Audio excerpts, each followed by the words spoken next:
Welcome back to another episode of Riding with Booban, episode 22. This time, we're diving into the street bike world. For those of you who follow me on Instagram, link below, you already know I've been riding this bike for a quick minute, but I figured now would be a good time to make a YouTube video out of it, a moto-vlog, if you will. Believe it or not, but this is actually the main reason why I had gotten my Insta360 1RS camera. I had originally intended to use the camera for motovlogs back when I was still recovering from a torn ACL in mid-2022. This is my first street bike, a 2008 Honda Goldwing GL1800, the biggest, baddest motorcycle in the world. Now, I'm going to go over how she handles and all the extra juicy details about her, but first I need to take you back to how it all started because, as it just so happens, I lied. This is my second street bike. Let me explain. So back in 2022, my truck decided to take a poop right before smog. Ironically, a similar situation as of a few weeks ago. I just gotten the okay from my doctor to ride street, but no dirt bikes yet. My mom's boyfriend decided to give me his 2005 Goldwing because my truck was down and he knew I'd respect the bike and use it and appreciate it, which I can proudly and confidently say I did exactly that. I took the motorcycle safety class, which, by the way, not sure how it works in other states, but here in California, if you're 21 or older, if I'm not mistaken, it does allow you to bypass that silly little test where you have to ride the bike at like -5 miles per hour between those white lines, and if you touch your feet on the ground or take your feet off the pegs, or if your tire goes outside the white line, then you're disqualified. I'd highly recommend taking the class. No matter your experience, if you haven't already. I myself actually have over a decade of riding experience, thanks to motocross, and I can just about hop on any bike and ride it. That really is the main reason why I was even okay with riding such a big bike in the first place, but even I benefited from it greatly. They allow you to practice on your own bike, but I think it's best to use theirs since you're practicing a lot of low speed courses, thus you don't have to worry about burning up your own clutch. And it's a very good experience, riding a different bike from your own. You can even go back as many times as you need, which is perfect to then try the class a second time on your own bike. It's really the same concept as having experience driving different cars, how it can make you a better driver. Anyways, back to the story. So I got my M1 license, and now I had a means to commute to and from work while my truck was being worked on. I featured it as part 16 at the time of I Ride Anything on my Instagram page. I rode her to the beach, I rode her up mountains, I scraped some pegs.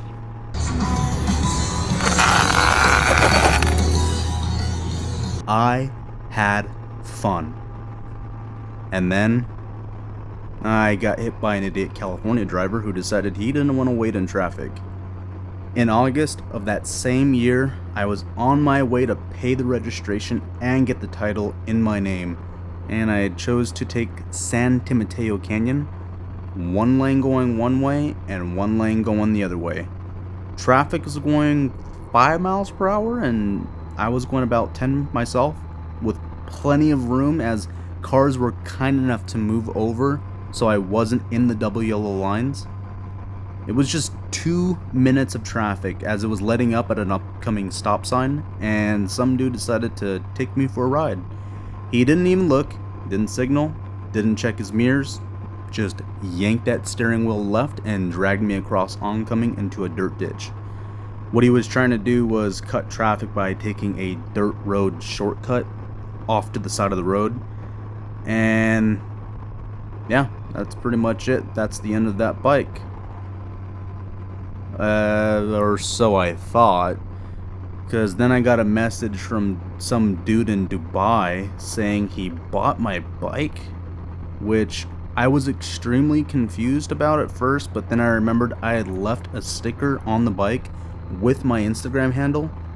I guess after the bike got totaled, it ended up going to an auction, and yeah, my very first bike is currently in Dubai, and I really can't be mad. As much as I would have loved to keep the beast and pull a, Matt Spears.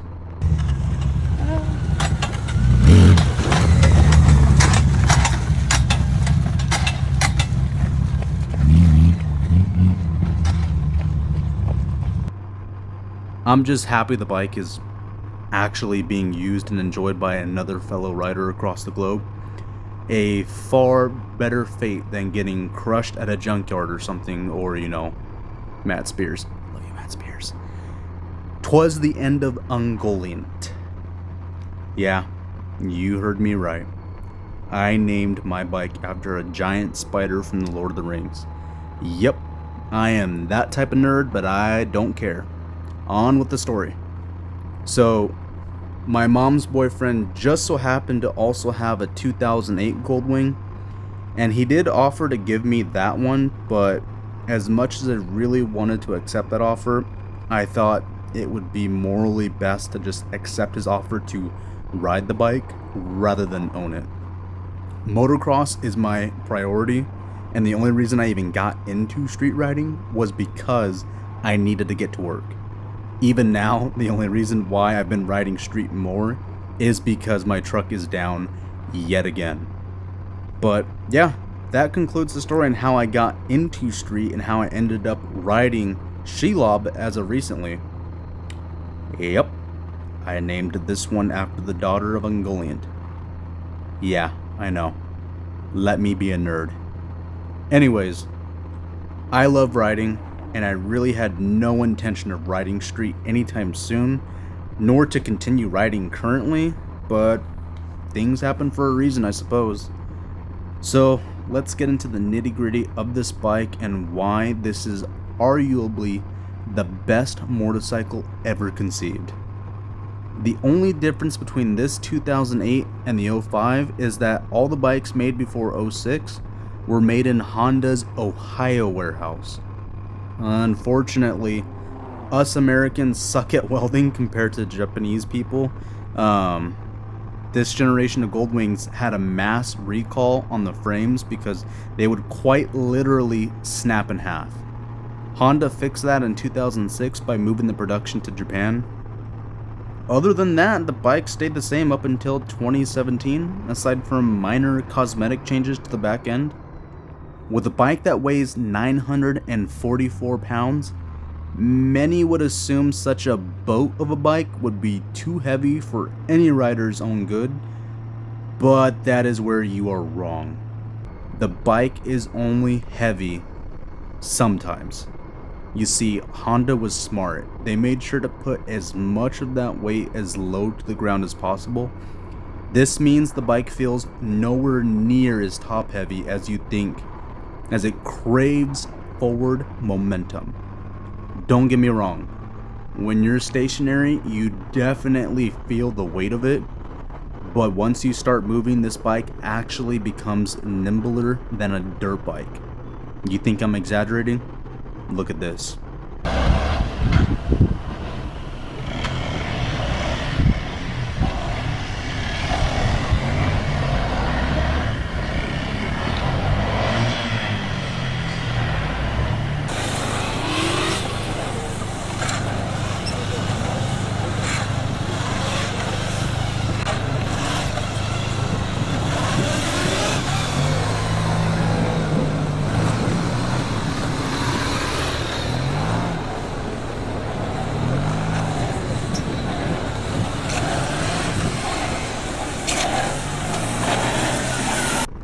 Now, this isn't me, but I for sure had my fun of scraping pegs.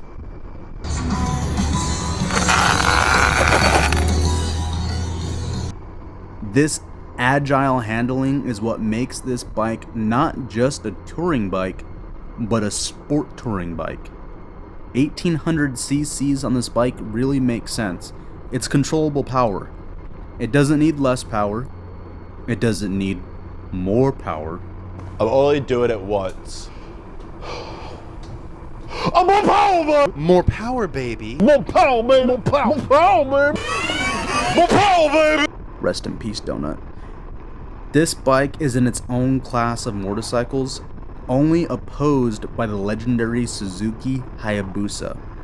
The Hayabusa is the sport bike with hidden traits with that of a touring bike, just as this Goldwing is the touring bike with hidden traits with that of a sport bike. Both are gentle giants that will bite you if you don't come to love and respect them. The handlebars don't reach as far back as most other cruisers can, or baggers can, and the foot pegs don't sit as far forward, the seat sits more neutral than farther back. This rider triangle has you in more of an upright sport position than a relaxed one. Now don't get me wrong, you can still relax on this bike. Said rider triangle does allow you to change your body position. This particular model even has heated grips, a heated seat, and even though this bike does have cruise control, the absolute best upgrade it has, which I'd highly recommend to anyone whether or not you have smaller hands, is a Throttle Boss palm rest. This bike does have some pretty big grips, and this upgrade makes it so I don't have to grip as hard. Not only can I hang on with the same force it takes to hold on to a piece of paper in your hand, but it also gives you way better throttle control because your hand doesn't get arm pump or cramp up. Now, when it comes to power, oh boy does this bike surprise. C'est pas possible, c'est une voiture en fait. Ah!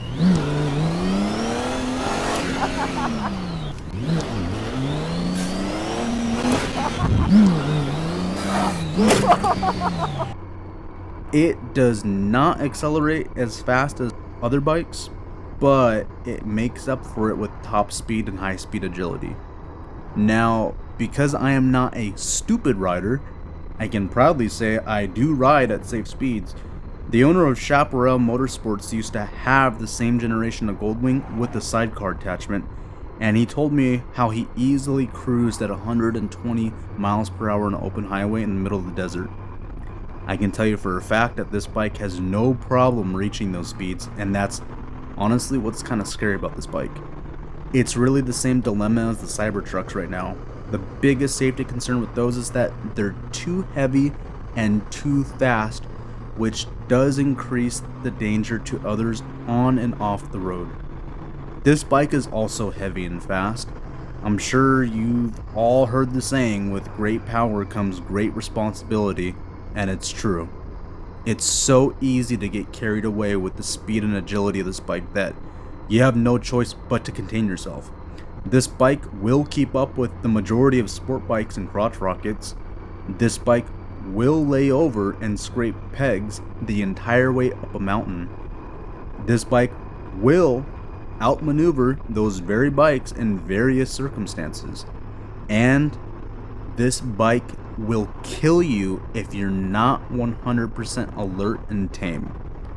All motorcycles are inherently dangerous in their own right, but this bike is especially dangerous for those who are not responsible. There's no wonder why the majority of Goldwing owners are older people.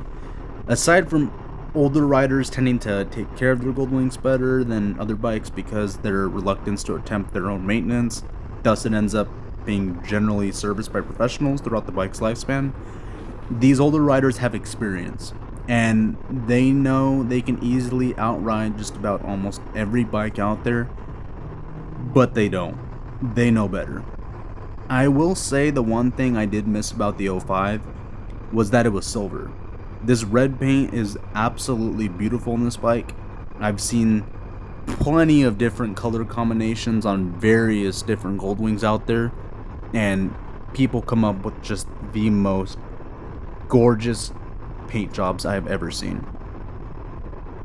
This red paint is beautiful in this bike, but the silver was practical. It was easier to be seen, and I think most drivers thought I was actually a motorcycle cop because boy did they give me all the room I needed whenever I needed the lane split. Lane splitting on this thing is actually kind of funny because The amount of Harley riders and even sport bike riders that move over and let me lead the way for lane splitting, it's baffling. I'm just like, dude, you have a louder bike, or you're more nimble, you're skinnier, you're narrower, like, you lead the way. They'll move over for you more than they would for me, especially since this bike is so quiet. It pretty much sounds like the car from the Jetsons.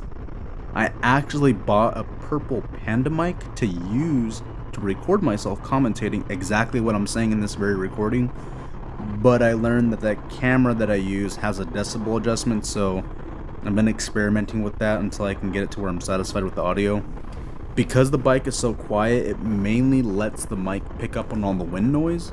The mic did come with a wind muff, but like I said, I have to experiment with it. I figured it'd just be easier to speak my mind on the bike this way for now. Trying to speak while riding is a whole new endeavor for me. I'll get it figured out, but I've never been one to talk while I ride. Well, what do you guys think of the bike? I don't really have much more else to say about it. I mean, all I can say is that it's my favorite street bike of all time. I've actually ridden other bikes before, such as dual sports, Harleys, other Japanese cruisers, but my heart is tied to this beauty. If I had the money and I can afford it, I would 100% buy the latest generation of automatic Goldwing. People like to talk down and call that bike a grandpa's bike. Little do they know, they actually shaved off almost 300 pounds. They lowered the weight even more to the ground, like closer to the ground, should I say. Gave it a little bit more controllable power, and they actually replaced the front forks with a double wishbone front end, so there's no forks in that bike. This actually has been proven to make the bike handle significantly easier and safer. You gotta remember, I race dirt bikes. I may be a youngling, but my body is like physically 60. I don't mind shifting gears on a racetrack, but if I could have the opportunity to not shift gears on the street so I can actually enjoy the ride and ride safe, I'm gonna take that opportunity. Well, let me know what your first bike is. Let's talk down in the comments below, and let me know if you want to see some more motovlog content here in the channel. Until then, deuces.